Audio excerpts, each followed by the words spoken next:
Tahun 2020. Kenapa kita ambil alih KJL? Kerana rakyat takut.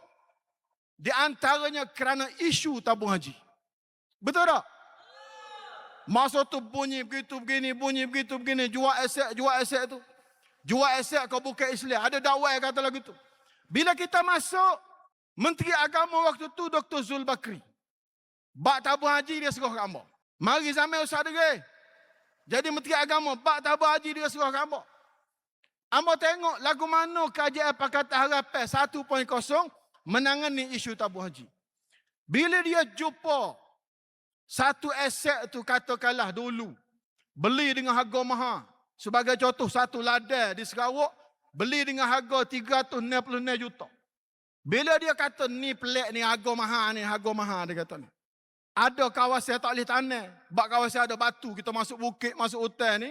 Ladang ni dia tidak semua boleh tanam. Dia ada kawasan bukit, ada kawasan paya, ada kawasan batu. Kawasan batu boleh buat kuari, kawasan paya boleh buat kolam ikan.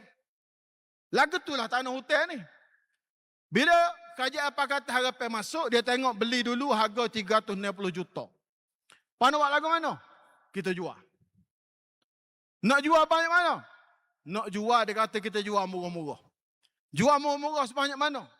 Dalam satu jawapan Ambo di parlimen pada waktu tu, Ambo jawab walaupun Ambo tak dapat lagi kebenaran daripada Perdana Menteri.